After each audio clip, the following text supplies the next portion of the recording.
Hey guys, what's up and welcome back to another video. So today we're going to be talking about the state of Utah, primarily. And yeah, so I'm just going to talk about whether Joe Biden can win or make Utah competitive. So this is my current prediction. We're just going to fill out every state except for Utah. But Utah has been a historically red state. And in fact, I double-checked myself. The last time the Utah went blue was in 1964. Owen Lyndon B. Johnson absolutely obliterated Barry Goldwater. And for those of you who don't know, Barry Goldwater was a far right-wing, crazy person who should never have been. I'm going a little off track here, but whoops. But the fact of the matter is, Barry Goldwater was a very unpopular, polarizing person. And he never had a chance, and Johnson was popular, well, at least Johnson was popular in 1964. So this is my current prediction, and not Pennsylvania. So, usually, I would give Utah to Donald Trump, but we're going to talk about Utah, so we're going to just, label it as our topic of discussion for today. So, let's talk about what Utah did in 2016. So, Utah is a third-party voting state. Gary Johnson got 3.5% of the vote there in 2016, but the largest third-party presence was Evan McMullin. He got over 200,000 votes, which is essentially nearly, basically a fifth of the total vote in Utah, and actually some people thought that he had a chance at winning it.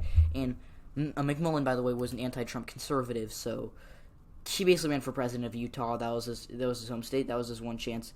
He ran, he campaigned there. He essentially said, alright, if I win Utah, I can hopefully deadlock the Electoral College and then have Congress pick me as the compromise choice to be the next president. So, yeah, and in fact, he was labeled widely as the third most likely person to become president behind Hillary Clinton and Donald Trump.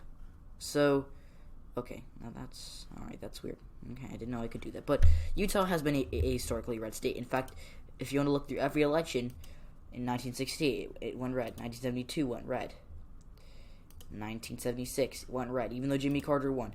1980s, solidly red for Ronald Reagan and George H.W. Bush.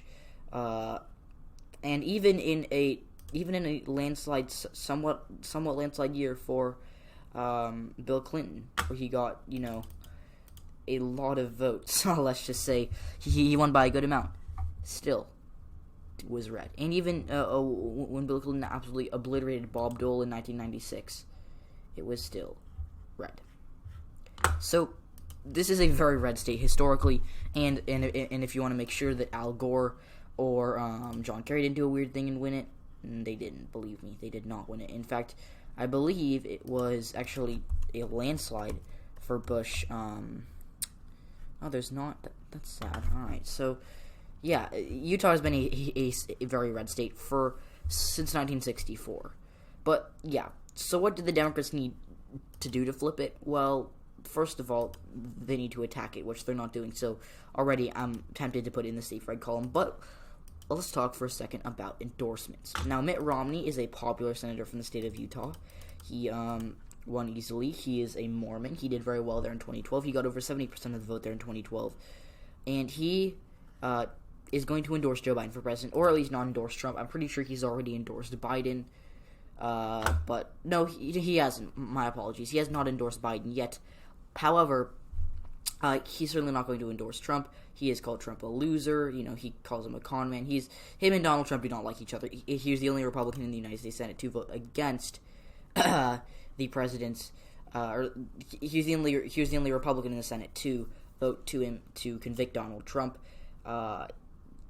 So yeah, let's look at his approval rating. He currently has about, essentially a 56% approval rating and a 42% disapproval, which isn't insane, but still plus 14 in a state where, Orrin Hatch was very unpopular. So this is good news for the GOP, or for Joe Biden. And let's also talk about our good friend Evan McMullin, who we were just talking about earlier. He recently, a couple weeks, or I think last week, he endorsed Joe Biden for president, which is really that's interesting because McMullin didn't endorse Hillary Clinton. He ran a third-party campaign, as we all know, and that was a very, very bad sign for her in Utah. If McMullin had endorsed Clinton, she would have done at least better.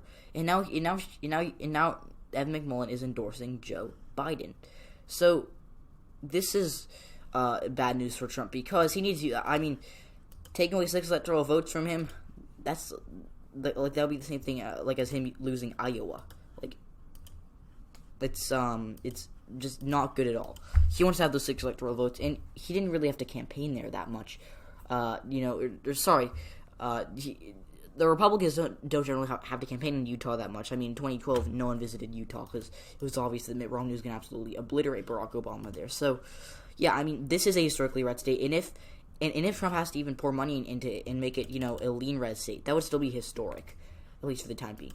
So, yeah, Utah, I don't think it's going to go to Biden. However, if it does, this is exactly why. McMullin and Romney helping Biden. Plus the fact, and I forgot to mention, Spencer Cox, who is running for governor of Utah as the Republican nominee, is not voting for Trump either. So, the Utah Republicans don't seem to like Donald Trump particularly. So, guys, thanks so much for watching this video. Be sure to like and subscribe if you haven't already. Tell me what you think in the comment section below. Check out all the links in the description, and I'll see you all tomorrow.